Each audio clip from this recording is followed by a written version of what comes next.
Welcome back नाज़रीन। इसमें कोई शक नहीं है कि पाकिस्तानियों की एक बहुत बड़ी तादाद इस वक्त बैरून ममालिक मुंतकिल होना चाहती है, और ये सिर्फ कहने की हद तक नहीं है बल्कि हमने देखा कि पाकिस्तानियों की एक बहुत बड़ी तादाद है जो कि बाहर जा भी चुकी है और अभी भी जा रही है।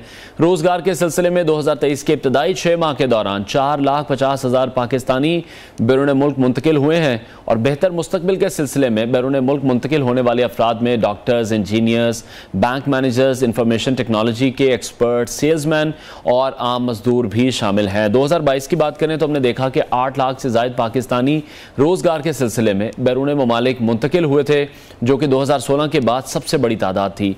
और अब सभी जाना चाहते हैं तो उनकी कुछ रहनुमाई भी होनी चाहिए, वरना देखते हैं हम कि बहुत सारे जो सादा लो अफराद हैं उनके साथ फ्रॉड भी हो रहे हैं। इस मामले पर मज़ीद बात करेंगे। इमिग्रेशन एक्सपर्ट फ़ायज़ा कंवल ने हमें ज्वाइन किया है। फ़ायज़ा, बहुत शुक्रिया आपके वक्त के लिए। Welcome to new Pakistan. सबसे पहले तो हम जो सूरत हाल देख रहे हैं, जो यंग लोग हैं वो तो पाकिस्तान में अब रुकना ही नहीं चाह रहे, तो उनकी रहनुमाई के लिए हमने एक सेगमेंट ये रखा है। ऐसी सूरत हाल में आप क्या रेफर करेंगी, किस मुल्क को तरजीह देनी चाहिए? अगर हम बात करें कि हमें किस मुल्क में जाना चाहिए तो उसमें वैसी कुछ रिक्वायरमेंट्स होती हैं। अगर आप उन रिक्वायरमेंट्स को पूरा करते हैं तो आप किसी भी कंट्री में जा सकते हैं। आप एज अ टूरिस्ट जाना चाह रहे हैं, वर्क परमिट पे जाना चाह रहे हैं, स्टूडेंट वीज़ा पे जाना चाह रहे हैं, या इमिग्रेशन के लिए अप्लाई करना चाह रहे हैं, ठीक है।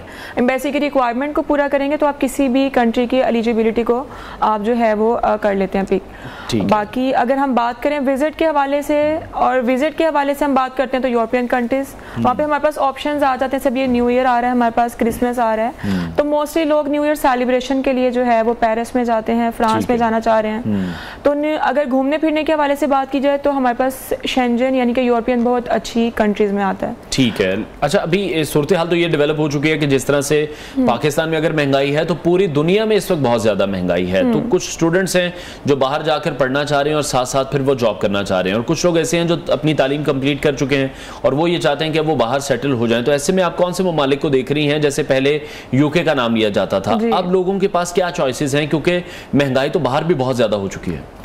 अगर हम स्टडी वीज़ा की बात करें उसमें यूके अभी भी बहुत अच्छा ऑप्शन है स्टडी के हवाले से, क्योंकि उसमें आपको बहुत सारे स्टूडेंट्स जो हैं अगर वो स्कॉलरशिप का क्राइटेरिया कर लेते हैं, उसको मैच कर लेते हैं, उसके अकॉर्डिंग पूरा उतरते हैं।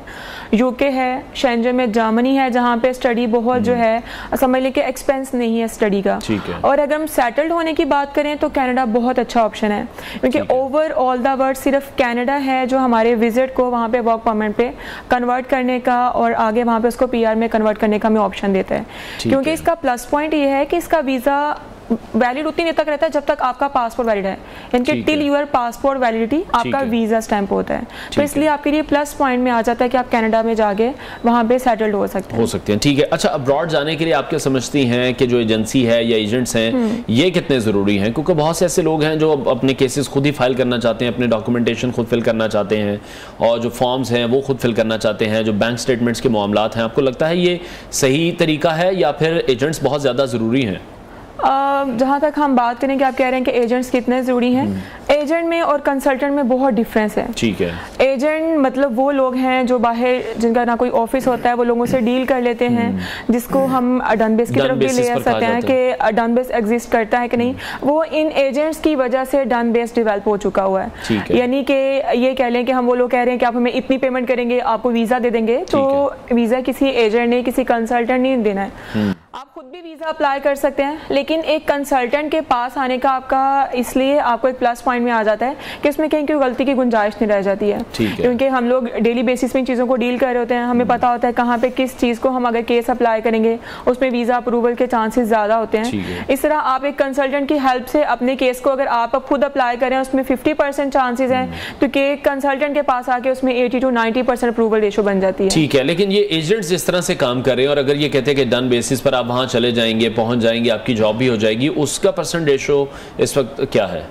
डन बेस अभी बहुत ज़्यादा हमारे मुल्क में फैल चुका हुआ है, क्योंकि इसमें हमारे अपने मुल्क की हालात भी बहुत ज़्यादा मैटर कर रहे हैं कि लोगों के पास जो है अपना सोर्स ऑफ अर्निंग नहीं था, कुछ भी नहीं था। बहुत सारी, अगर आप देखें कि पिछले 3-4 माह में बहुत ज़्यादा लोग यहाँ से पाकिस्तान से बाहर मूव होना चाह रहे थे।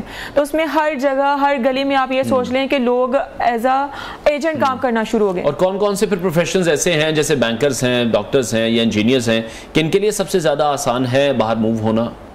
देखिए, अगर तो आप एम्बेसी की रिक्वायरमेंट को पूरा करें कि अपने पास आप बैंक बैलेंस शो करवा रहे हैं, तो आप वहां पे जाके अप्लाई कर सकते हैं। मोस्टली इसमें जो गवर्नमेंट एम्प्लॉयज होते हैं उनके लिए प्लस पॉइंट ज्यादा होता है, क्योंकि उनकी गवर्नमेंट जॉब होती है, उन्होंने उसको कंटिन्यू करने के लिए वापस आना ही होता है। As a tourist, as a visitor अगर वो जाते हैं तो उनके लिए रेशो बहुत ज्यादा अच्छी होती है। ठीक है। और एक ट्रेंड आजकल हम देख रहे हैं, बड़ी तनकीद जैसे हो रही है कि जो एजेंट्स हैं वो ऐसे गिरोहों को भेज रहे हैं जो कि बाहर के ममालिक में जाकर भीख मांग रहे हैं, तो ये एक पैटर्न बहुत ज्यादा बढ़ चुका है। ऐसे लोगों की हौसला शिकनी भी होनी चाहिए। जी बिल्कुल। अब यहाँ पे ऐसा है कि बहुत ज्यादा लोग वर्क परमिट्स को डील कर रहे होते हैं। वर्क परमिट्स, वो कह रहे होते हैं कि हमारे पास जी साल में 8-10 वर्क परमिट्स आ गए हैं, 100 के हिसाब से वर्क परमिट्स आ गए हैं। लोग बहुत ज़्यादा वर्क परमिट्स अप्लाई कर देते हैं, लेकिन वहाँ पे जाके उनको काम कोई नहीं मिलता है। फिर एक बंदा इतना एक्सपेंस अगर बेयर करके वहाँ पे आया है तो डेफिनेटली उसने कोई ना कोई काम करना होता है। तो उसको अगर कोई और जॉब नहीं मिलती है जो उसके क्राइटेरिया के अकॉर्डिंग हो, उसकी एजुकेशन, उसकी स्किल्स के अकॉर्डिंग हो, फिर उसको जो है कोई ना कोई ऑक्यूपेशन तो उसने चूज़ करना है। तो फिर लोग एज अ बेगर्स वहाँ पे काम करना शुरू हो जाते हैं। और मोस्टली लोग यहाँ पे, अगर आपने भी देखा होगा, मैंने भी देखा होगा, पिछले दिनों बहुत सारे लोग जो है वो उम्रा पे गए हुए थे, उम्रा वीज़ा पे यहाँ से